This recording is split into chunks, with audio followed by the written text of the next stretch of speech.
¿Qué tal chicos? ¿Cómo están? Sean bienvenidos a un video más de Biología 1, en el cual estaremos hablando de la teoría celular. Bien, en los videos pasados estuvimos viendo acerca de los niveles de organización de los organismos vivos, ¿no? Y observamos que existe la organización abiótica, la organización biótica microscópica y la organización biótica macroscópica, ¿verdad? Ok. Hay que tener en contexto esto, hay que tenerlo en cuenta, es muy importante de que la organización abiótica no la vamos a tocar en este tema, porque eso le pertenece a la materia de las reacciones químicas, es decir, estoy hablando de la química, ¿verdad? Entonces, nosotros vamos a empezar a enfocarnos de todas aquellas cuestiones bióticas, aquellas cuestiones que tienen vida. Y nos enfocamos pues a lo que se conoce como la célula.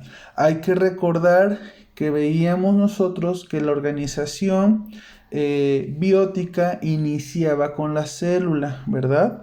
Entonces vamos a hablar de esta teoría celular, vamos a hablar de estos postulados que varios científicos atrás estuvieron pues realizando esta investigación para llevar a lo que hoy se conoce como los postulados de la teoría celular y así conocer a grandes rasgos lo que es la célula, ¿verdad? Entonces vamos a ver esta parte que es la célula y sobre todo quién la estudia. Hay que recordar, chicos, muy importante, que la biología tiene ciertas ramas superiores y cada una de estas ramas superiores se está apoyando con una rama inferior, ¿verdad? Hay que recordar también que las ramas superiores es la zoología, botánica y microbiología. Y una de las ramas inferiores que vamos a estar hablando ya para irnos metiendo más y más a la materia, pues es esta que es la citología. Y bueno, la biología celular, formalmente llamada citología, del griego cito, célula, y logos, estudio tratado, es una disciplina académica que se encarga del estudio de las células en cuanto a lo que respecta a las propiedades, estructuras, funciones, organulos que contienen su interacción con el ambiente y su ciclo vital. Bien, chicos, vamos a poner en contexto esto. Existen dos tipos de células, que es la célula procariota o también llamada bacteria y la célula eucariota, como es la célula vegetal o la célula animal. Ustedes por ahí estuvieron investigando acerca de las diferentes teorías del origen de la vida. Y una de esas teorías decía que todos los organismos vivos surgieron a través de algo que se llama caldo nutritivo. Ese caldo nutritivo con unas cargas eléctricas que también le estaban metiendo ahí a la atmósfera, al ambiente, que fue, si no mal recuerdan, el de Spallanzani, ¿sí? Que este metía diferentes nutrientes en un líquido y con choques eléctricos para decir que era la atmósfera de aquel tiempo. Entonces, estos investigadores crearon una condición atmosférica de muchísimos millones de años atrás y coincidieron de que se empezaron a reorganizar estos grupos de carbohidratos, lípidos, proteínas en grandes moléculas y a esta molécula le llamaron coacervados. Estos coacervados, bueno, se decía que pretendían ya tener inclusive vida, ¿verdad? Pero no sabían del todo hasta dónde se encontraban pues estos hasta qué punto era cierto, ¿no? Pero se dice, chicos, que después de los coacervados que se empezaron a organizar entre ellos mismos, empezó a surgir esta célula que hoy conocemos como la bacteria.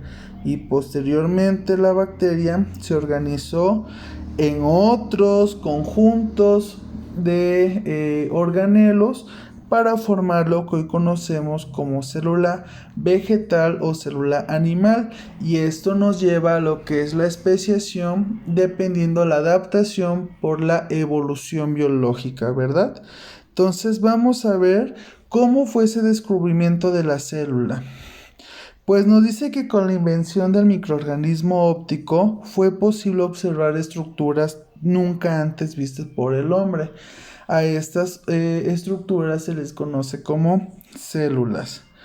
Fue Anton van Leeuwenhoek, que nació en 1632 y pereció en 1723, quien era un naturalista holandés. Él consiguió magnificar las imágenes con lentes de hasta 250x. 250x, chicos, es como si nosotros le hiciéramos un zoom a las cosas 250 veces. Entonces, este señor fue quien empezó a ver con la ayuda de su microscopio óptico, pues estos pequeños organulos, estos pequeños cuerpecillos que podían por ahí estar, ¿verdad? Pero también nos platica que Robert Hooke, un botánico inglés, quien mejorando este microscopio descubrió las células de una lámina de corcho. El corcho es un árbol, el árbol del corcho, del cual se extraen esas pequeñas pues corchos, también así se le conoce, ¿verdad? De donde se tapan los vinos o las botellas para que se estén añejando. Entonces él raspó unos corchos teniendo unas láminas y las observó en el microscopio, ¿verdad? Se ve que no tenía nada que hacer. Y pues bueno, gracias a eso él descubrió esas células. Estas estaban compuestas por pequeñas celdas similares a las de un panal de abeja y por ello recibieron el nombre de células. Célula viene del latín celda, ¿verdad? En su libro Micrografía, que publicó en 1665, publicó algunos de los dibujos de las células vegetales basados en sus observaciones, aunque nunca imaginó su verdadero significado. Él simplemente las dibujó y dijo, pues ahí están, ¿no? Pero ¿qué es? ¿Quién sabe? ¿De qué se trata? ¿Quién sabe? Pues esto estuvo 100 años en el olvido. La verdad que pues no a muchos les interesó, estuvo por ahí guardados, hasta que vinieron ciertos investigadores, como por ejemplo Johannes Müller en 1893, quien realizó investigaciones microscópicas e histológicas, y su colaborador Jacob Henle describió la epidermis.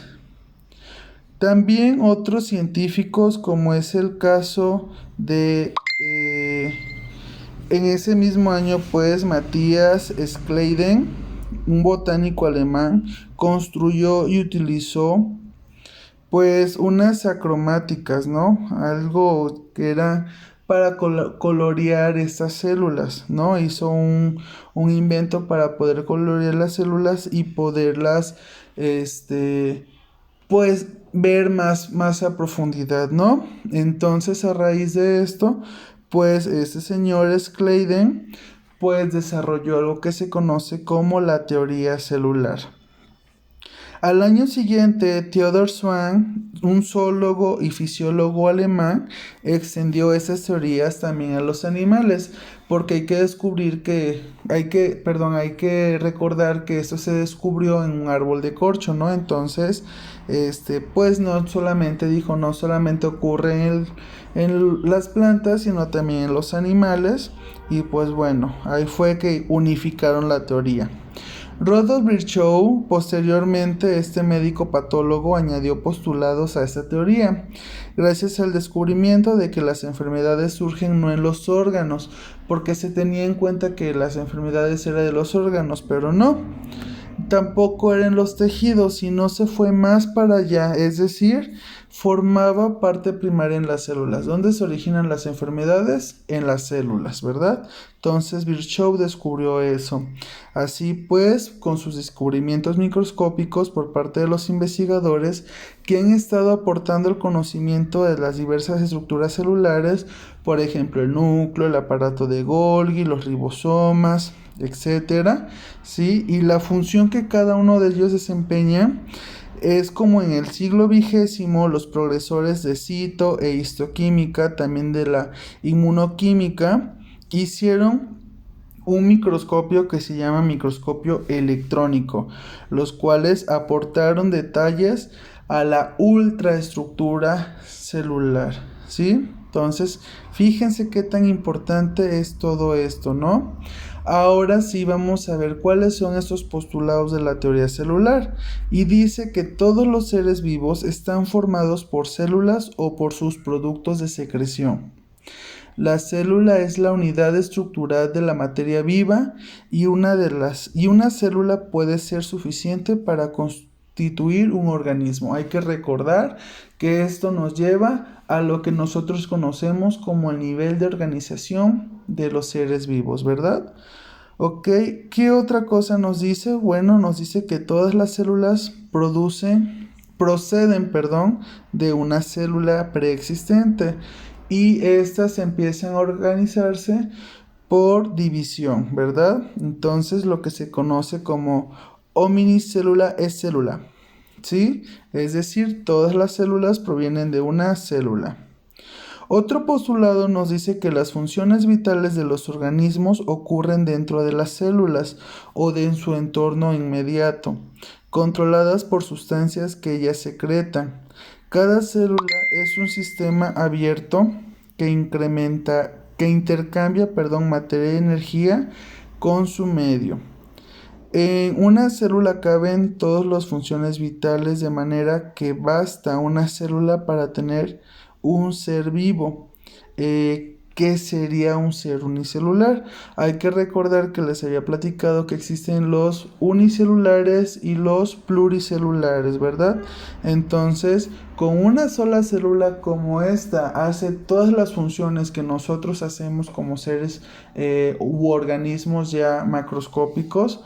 Las células lo desarrollan, ¿no? Entonces, con una sola célula basta para que esto ocurra, ¿verdad? Entonces es muy importante tener en cuenta que cada organelo de la célula va a hacer una función en específica.